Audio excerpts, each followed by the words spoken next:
Good morning. My name is Louis Alexander, and I used to introduce myself as one of the teaching pastors here at, back then it was the Ridge, but I'm glad God is doing some really amazing work among you, and even with the indication of the change of the name to Upwards, pretty exciting. So cool, yeah, and we need to look upwards, certainly, to the Lord, from which our strength comes. And, we're going through the series on Rise and Rebuild.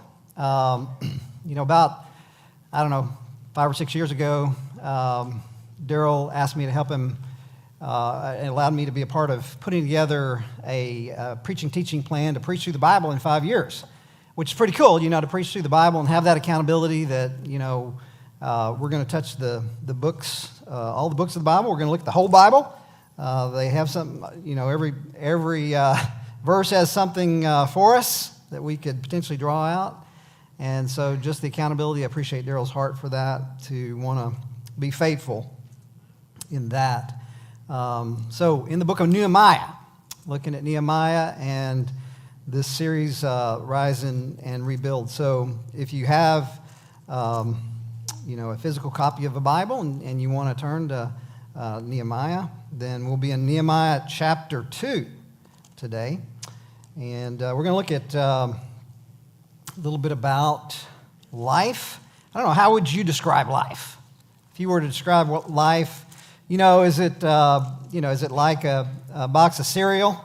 Back in the 70s, apparently Mikey liked it. Is it a board game? Is life a board game? Played it with my kids. Apparently you could, go from college to retirement in this game. Get married if you wanted to, pick up a couple kids along the way. I think I played that game with my own kids. Interestingly enough, that game came out in the 60s, not in the 1960s. Milton Bradley created that in the 1860s, this board game called Life. Now, it was recreated actually in 1960, which is the version we tend to play today. But life could be described as such, or has been depicted as such, or I guess it was maybe Forrest Gump popularized this idea that life's like a box of chocolates, right? Anyway, but Nehemiah characterized it a little bit as perhaps it's like a building project. And as we look at 2022, it can be kind of looking at goals and building some goals and dreams and callings and our career, our family, our spiritual life. Just the whole idea that we can build a better life, that there's that hope that we can keep moving to build a better life. And so that's the hope today. And Jesus, that's one of the reasons he came. John 10:10, he said that I've come that you might have life and that you might what? Have it more abundant. I mean, we know an enemy's out there, right? He wants to steal, kill, destroy. He wants to skid off into the ditch, off the road of life, and be on the sidelines. But this message today, I hope, inspires you to keep working toward a better life and not settling, regardless of where life happens to you. And we know in Nehemiah's life, a lot of pain and sorrow came uninvited. Am I talking to the right group? Sometimes, great sorrow and pain comes into our life uninvited. I mean, we did not invite that in as a guest, and nonetheless, we're facing it. And so the emphasis today, really from out of chapter 2, is on getting the help we need to keep moving the needle in the right direction of having a better life. And if you have your outline, there's a few introductory truths there underneath the title, Getting the Support I Need. And so there's like 4 little short sentences. I'll need people to help me. It's not going to be alone. God wired us needing others. And it's not weakness to have neediness. It's just part of, check your pulse. It's part of being a human. Okay, if you can find a beat there, you need help. to get where you need to go. Because just the principles of Genesis 2:18, not going to be alone. And then everyone will have questions. I mean, you got people who, are questioning perhaps some of your dreams and vision and goals and decisions that you make. Not everybody's going to support you. I mean, that's the other kind of truth to draw from this chapter. But it's interesting how God will provide the people that I need to accomplish the things He's called me to do. So that's some of the things we're going to explore. So let's jump in.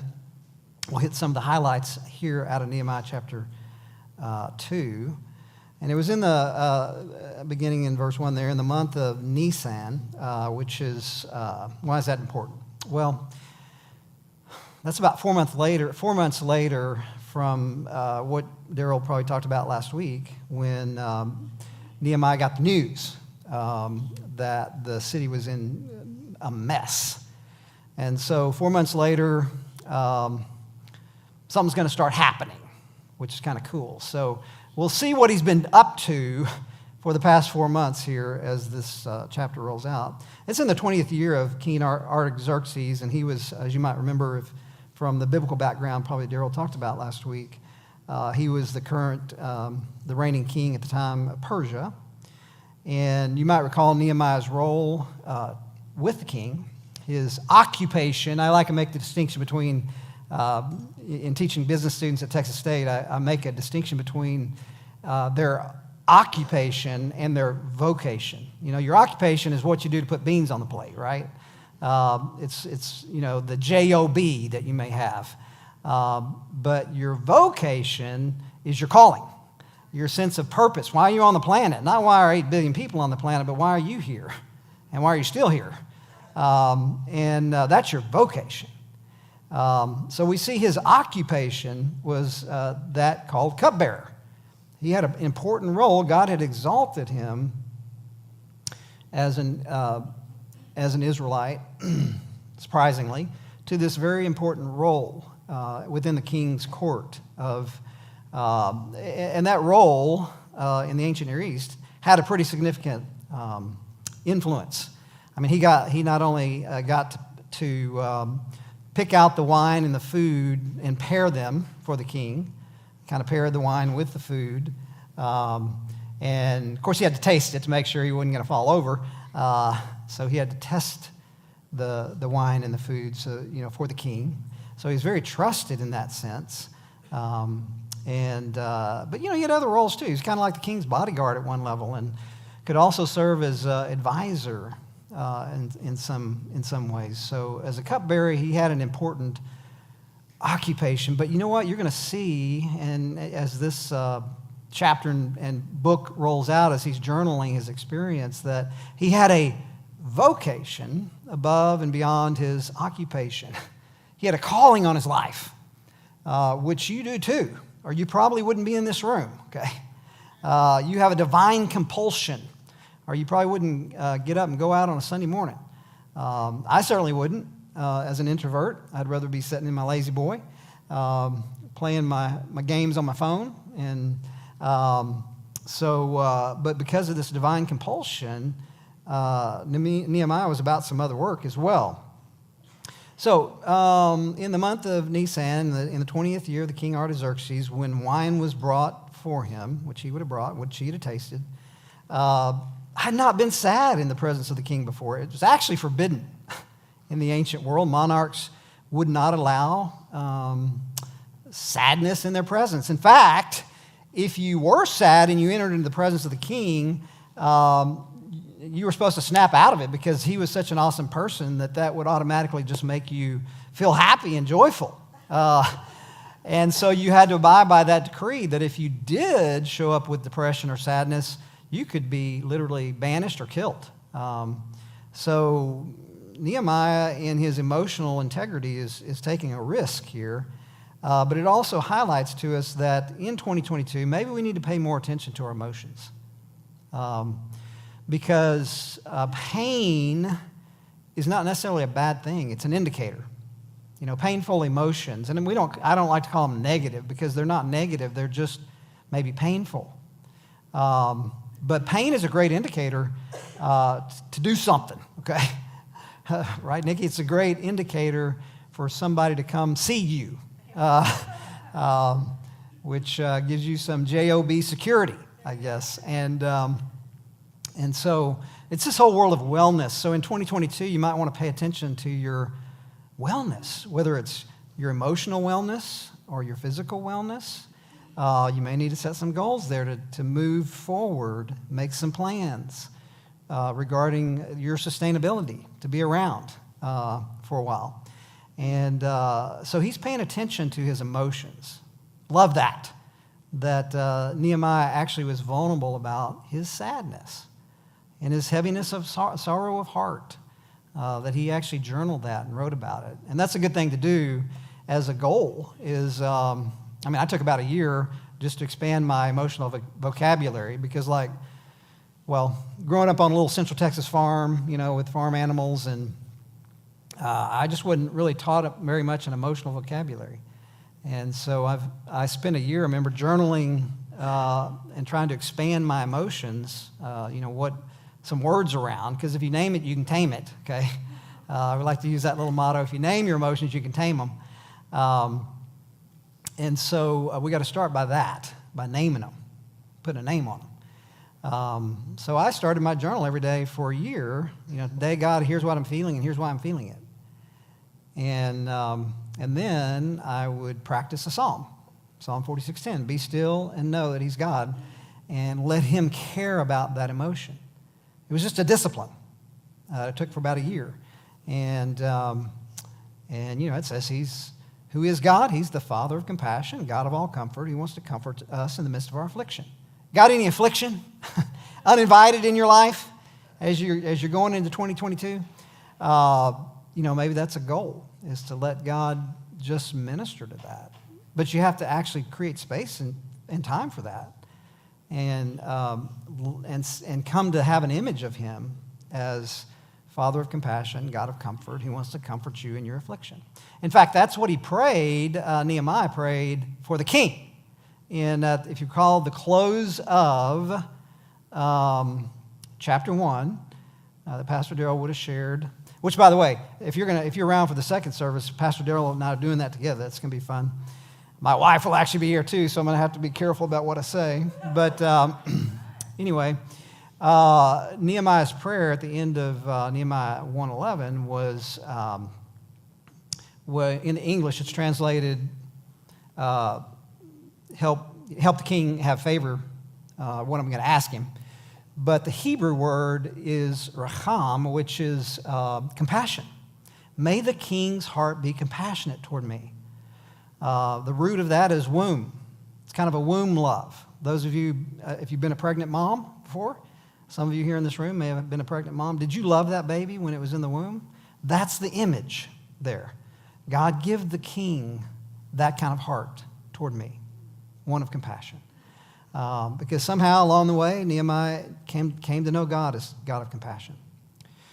So pay attention to emotions. They're going to point to what we need. That's the upside of pain. It points to need. And oftentimes, let the pain inform your initiative. God may be trying to tell you something. So just give some close attention to that. So the king asked me. I love this too. Apparently, God had softened the king's heart. He's not going to kill him, okay? Which was the practice among monarchs if people came into their presence sad. But the king is curious. So he's asking a why question. And that's one of my goals actually for 2022 is be a little less judgmental of people and why they're at where they're at, and be a little more curious how they got there. And can I be a part of helping them somehow? So that's one of my goals, to move the needle toward curiosity, which is what the king did here. Rather than judge his sadness, which, don't get me wrong, I love to judge people, okay? I'm really good at it, okay? I study people and observe people, and, so I can sense when somebody's down or sad, and the older me well, the younger me, I guess, I'm getting older, but the younger me would be more judgmental of, why are they sad? Probably they did something wrong to make themselves sad, which is usually true for me, but I would enjoy judging them rather than being curious about, how can I be a part of helping support them in their sadness, which is what the king did. He says, why does your face look so sad when you're not ill? What's going on? He's being curious. He's asking the why questions, which is always good to explore why. Even as you're setting and looking at possible, not resolutions, but goals. What are you hoping for in 2022 to work toward? Is to have a why. Why would you do that? What's the motivation behind doing that? The motivation for me behind the whole emotional wellness is I want to lead from a place of love. The buzzword out there in the business world these days is conscious leadership. And I don't want to lead out of pain. I don't want to lead out of that, out of my hurt. I don't want to lead out of my anger. I don't want to lead out of my fear. I don't want to lead out of my guilt or my shame. Those are the big five: hurt, anger, fear, guilt, shame. So pay attention to those, and I try to do that daily to say, am I hurting about anything? Do I need some of God or your comfort to help me get beyond that? So I'm not leading from that place. Because I don't want to identify with those. I want to identify with love. I want to lead from love. And so that's a why behind why do you pay attention to those emotions. So the king's helping him process and work through that. God uses that secular king, Persia. So why does your face look so sad when you're not ill? And he concludes, this can be nothing but sadness of heart. God kind of gives that king compassion for that, which is what Nehemiah prayed. And God moved in the heart of that king. Another layer of vulnerability from Nehemiah here, which I really appreciate, is honesty. He said, I was very much afraid, which in the English it's a little understated because there's a strong Hebrew word, yareh, which means afraid. But then he uses two additional adjectives in the Hebrew, rabah and ma'od, which much exceedingly. Okay, so we're talking about well beyond just being afraid. He was shaking in his boots in the presence of the king when he's being that vulnerable, because he's unsure about the outcome.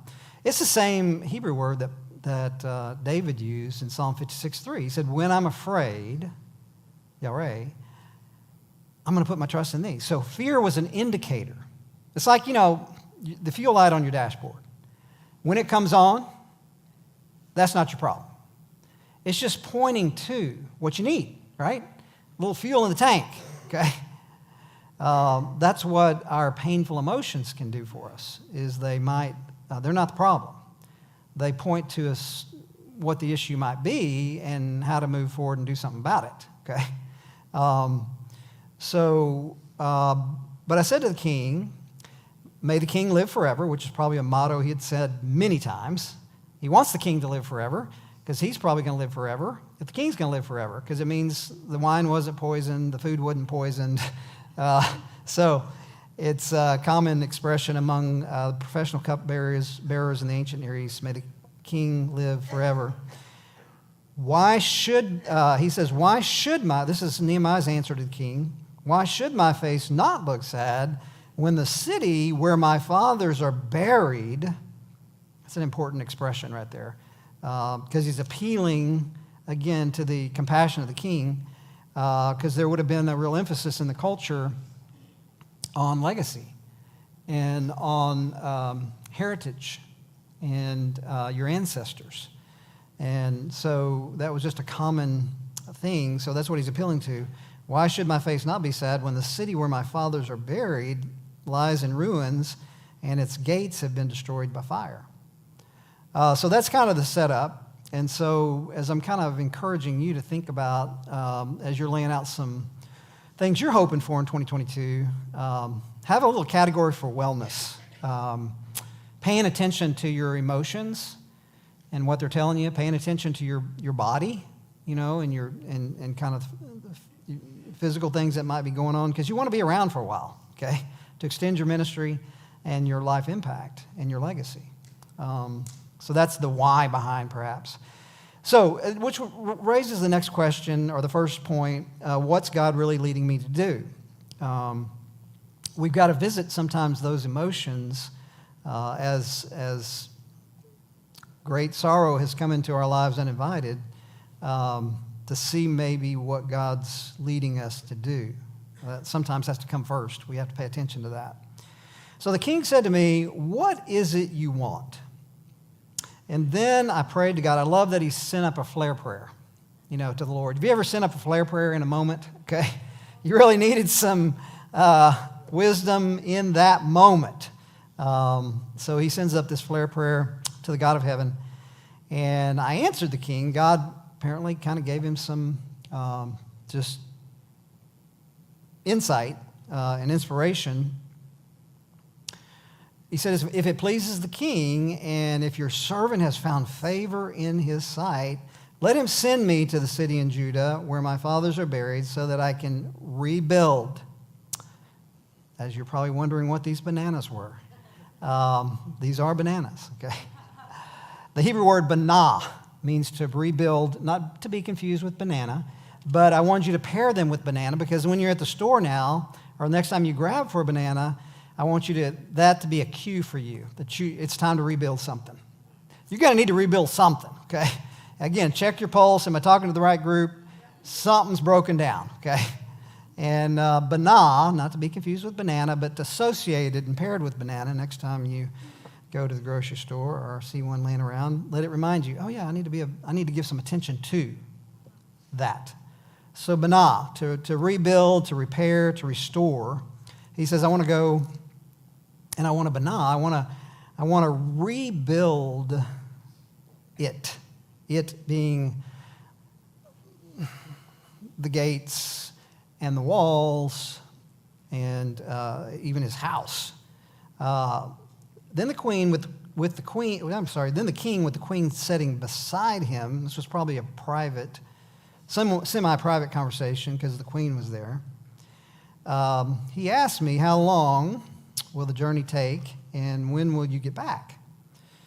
It pleased the king to send me, so I set a time. So he did give the king some time frame.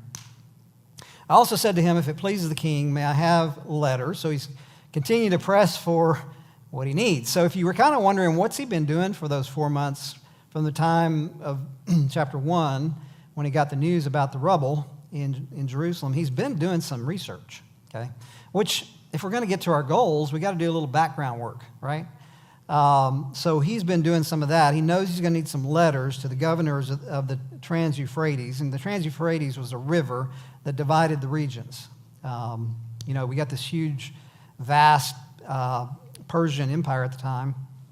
Once you crossed over the Euphrates, you're getting in more to the area of Judea. So, but there's 3 governors that we'll see later cause some problems in Nehemiah.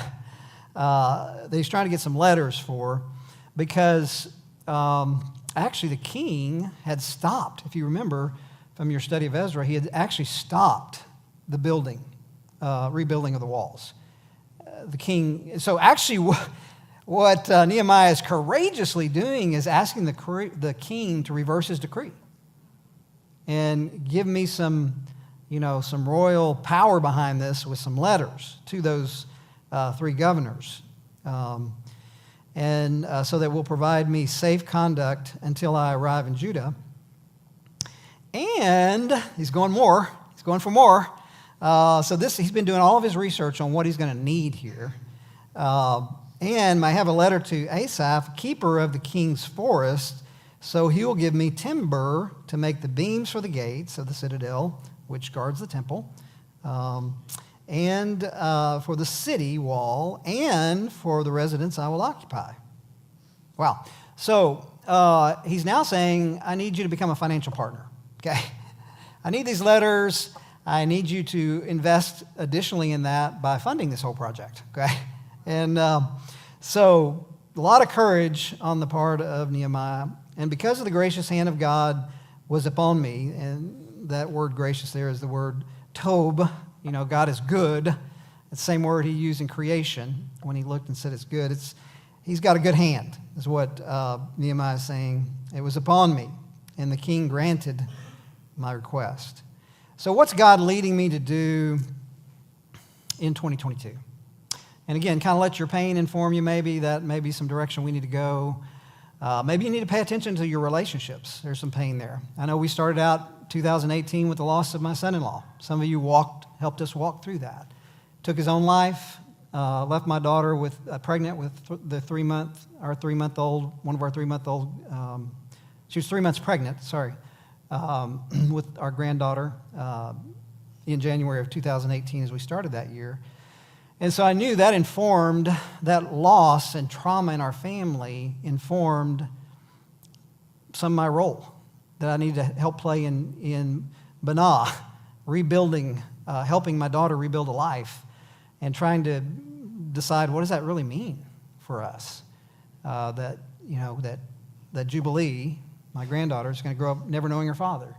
What does that mean? And what role do I play as grandfather, as papa, in that picture? How does that inform? And then, fast forward a few months, we're down in Belize. I'm raking the beach down in Belize, our place down there. And it's his birthday. It's Trafton's birthday. And so is that going to be a trigger day or what, for my daughter? And I'm about to see my daughter. She's coming over. And so I'm raking the beach, and husband's been dead now, for a few months, but it's his birthday. So what are we going to do on his birthday? And so part of me, let me just kind of be honest with you, part of me as I'm raking the beach down in Belize is not wanting to deal with it. Okay, is that you? I mean, you just want to kind of sweep it under the rug. Let me just sweep this out in the ocean, let the ocean take it away. So what I did in the moment, because here's what I had to deal with. This is me talking to myself. It's like, does Rachel know it's her husband's birthday? Okay, is she going to know that? They'd been married 5 years up until that point, until he took his life. She's going to know it's his birthday. Now, here's the other thing. Do I know it's his birthday? Yeah, I know it's his birthday. And then here's the other thing I had to think about relationally. Does she know that I know it's his birthday? So this is kind of going on in my head as I'm raking the beach, and then if that's true, what am I going to do about it? Otherwise, if I don't say anything, if we just act like it didn't happen, then she's going to leave probably more alone than when she came over, okay? Dad didn't even acknowledge Trafton's birthday and didn't care for how that maybe I was doing on this day. So I sent up a flare prayer as she's about to come over, and I said, God, what do we do here? And it's kind of interesting as I look back on it now.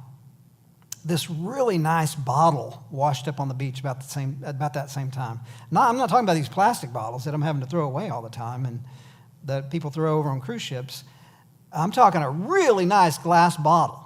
And so the Lord just kind of prompted in me, message in a bottle. Let's do some processing, kind of like Nehemiah did. What does he feel about the rubble? He's sad. He's sorrowful. He's got some anxiety about even dealing with these issues and what all he knows he's got to do. So I thought, let's write Trafton a letter. Let's get my wife, Lacey, and Rachel, my daughter, and I'll write a letter. What do we miss about Trafton not being around anymore? And so we really took time to process that and work through it. And we wrote our messages. We stuck them in the bottle. I talked to Rachel about it. I said, how do you feel about us?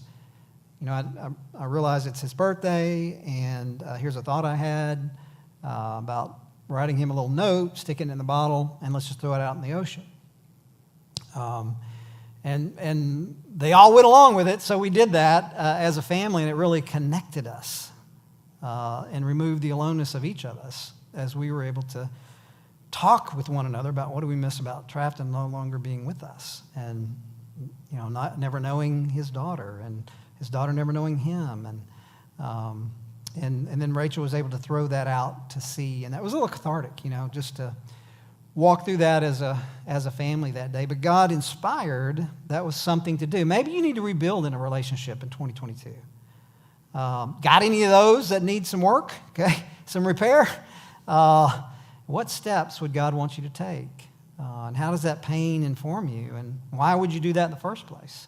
And then the fun thing, the other thing about Trafton that I came to know was he was a hamburger connoisseur, okay? Any hamburger lovers out there? He would on Thursdays get together with a group, while he was going through college, his undergraduate master's degree, had this hamburger club, group of guys he would get with on Thursday night, and they were real snooty, gourmet connoisseurs of hamburgers. And so the other thing we did after we did the message in the bottle thing is I said, hey, let's go get burgers to memorialize, Trafton. So we had Belizean hamburgers, which would have been a different experience. So that was how we were trying to redeem that. And so look for those opportunities to not only pay attention to your emotional wellness, physical wellness, this whole category of wellness, but maybe you got a category of relationships that need to be repaired, rebuilt, restored. And that could give you something to work on that God could help you with in 2022. And then what help do I need to get there from others, perhaps? So I went to the governors. So he's got these letters. He's empowered by the king. He actually goes courageously to these 3 different governors of the Trans-Euphrates. And he gave them the king's letters, and the king had also sent an army. What a bonus, okay? He didn't even ask for the army, but he gets a group of army officers and cavalry that travel with him, and they went to Jerusalem. And after staying there 3 days, I set out during the night with a few men. I had not told anyone what my God had put in my heart to do for Jerusalem, and there were no mounts with me except the one that I was riding on. So he's taking a little time himself at night, because again, there's some people that aren't real happy. These governors, we'll find out later, these other 3 governors, Sanballat and Tobiah and Geshem, they're not real happy about the idea of Jerusalem being rebuilt. Okay, they would not be in support of that. So he's kind of got to go out in the shadows of the night to just really evaluate how much damage is done and what repair needs to be. Which that may be a part of what 22 is all about for us, is we just need to assess the mess and what needs to be rebuilt in that process. By the way, do you know there's a lot of benefits to bananas? I had laid off of bananas for a while doing this keto thing, but man, when I looked at and studied about just all the benefits of eating a banana, how can something natural be bad for you, really? So it's not a bad thing.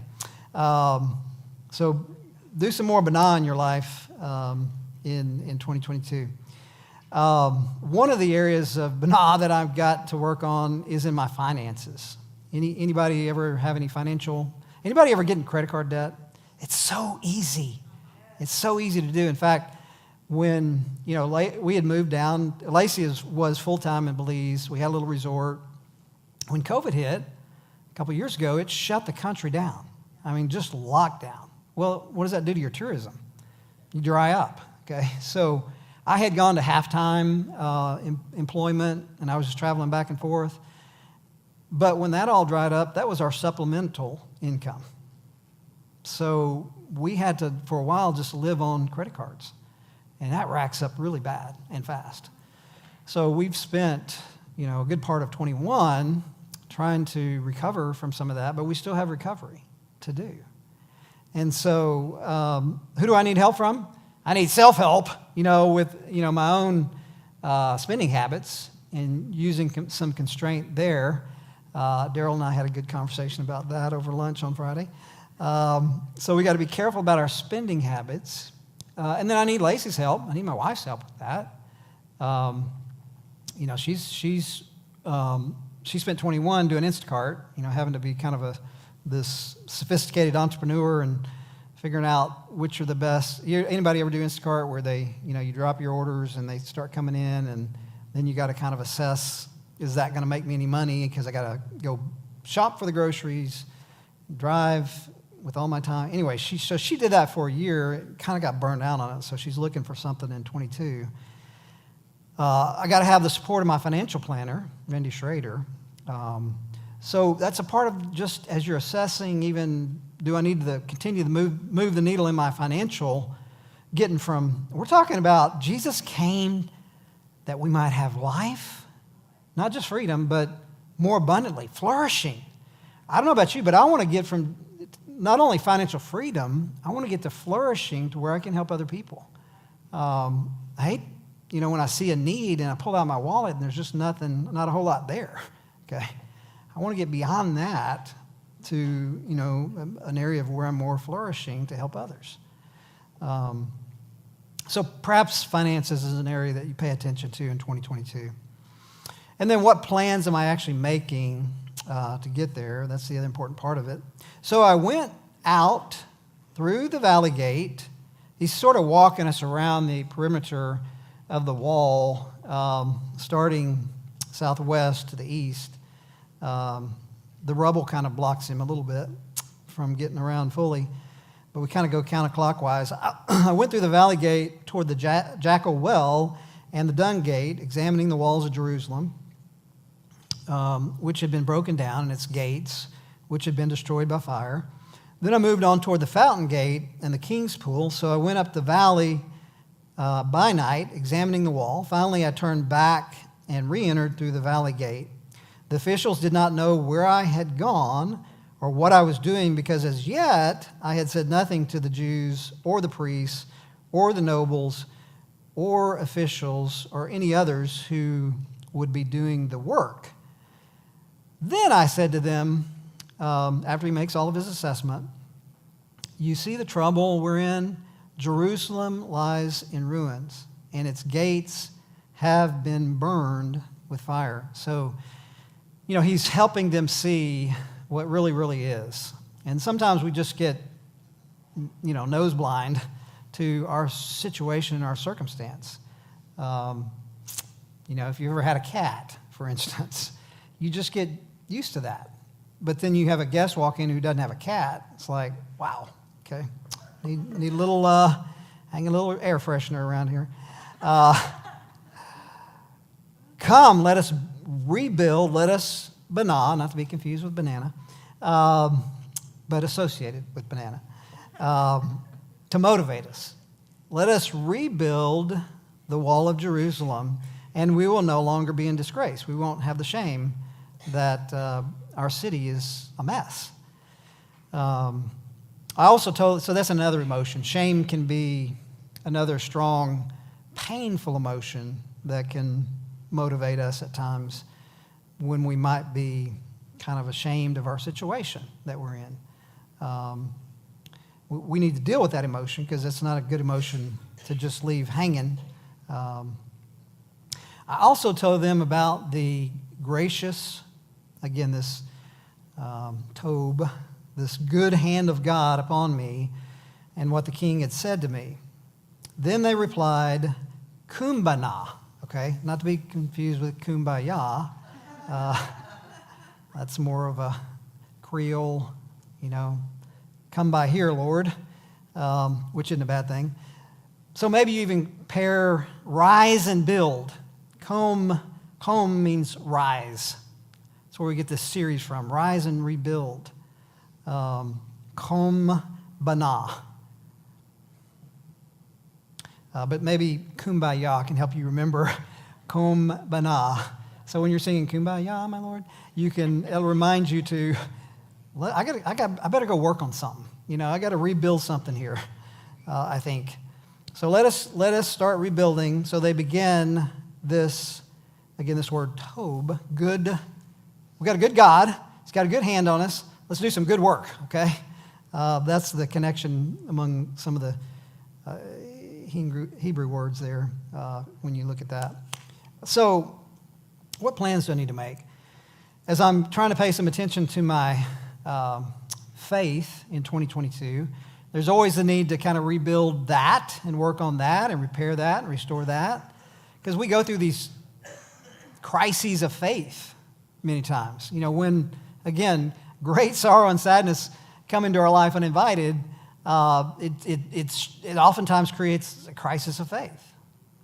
Because fear wants to rear its head, which that's just the norm.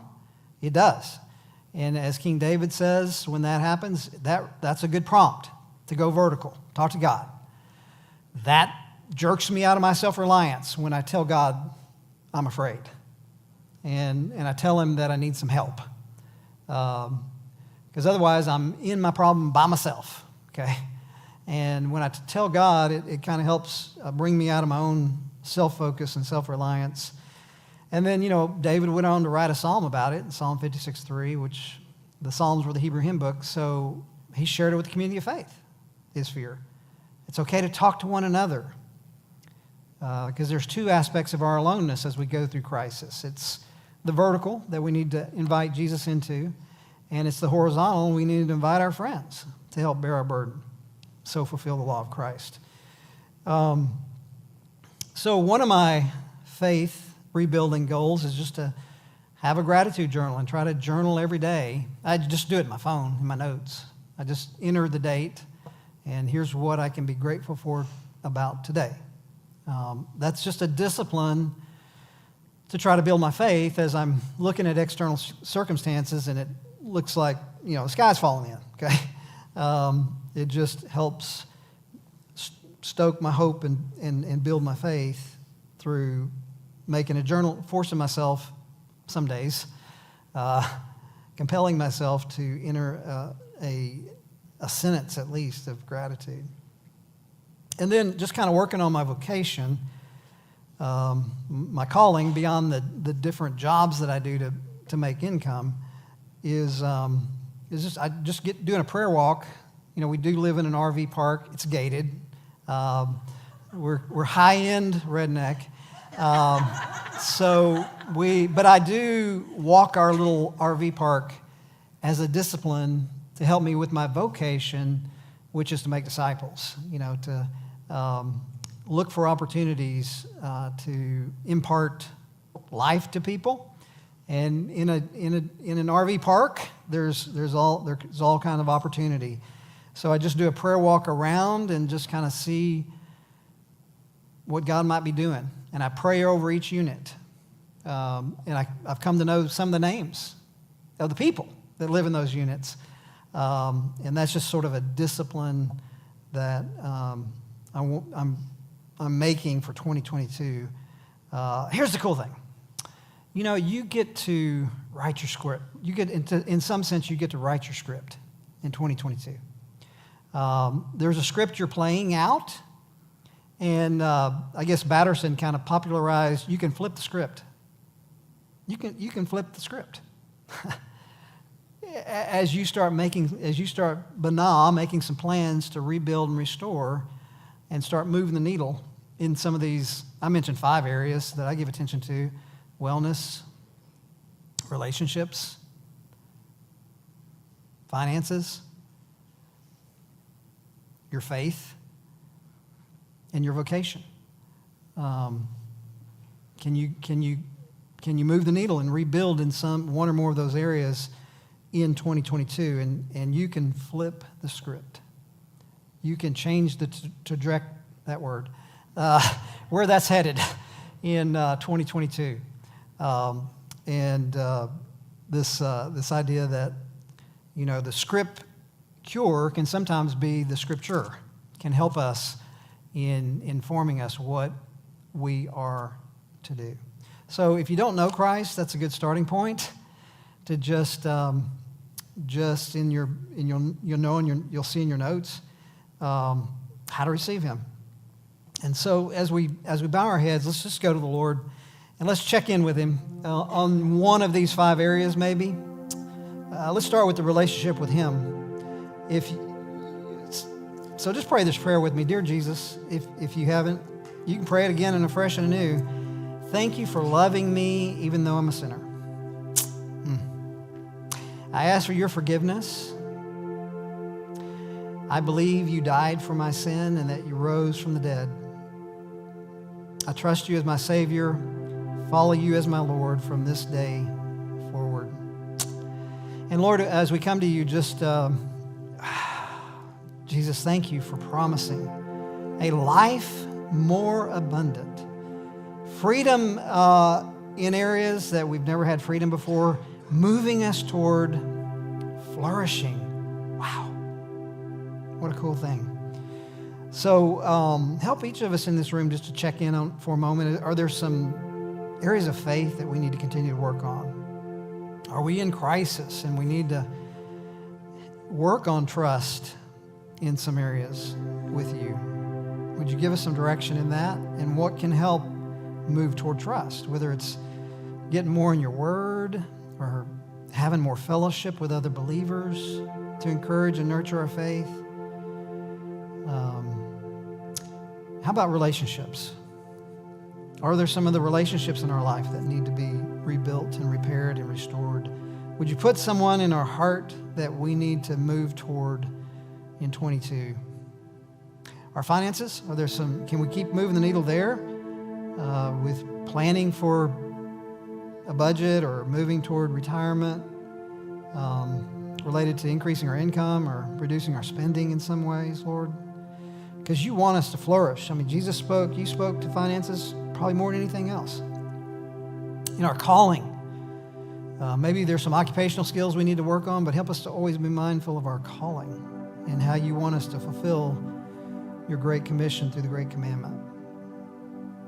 And so we can stay around for a while, Lord. Help us to pay attention to our wellness, both emotionally, physically. We thank you, Lord, for caring about those things and giving us direction in life. In Jesus' name, amen.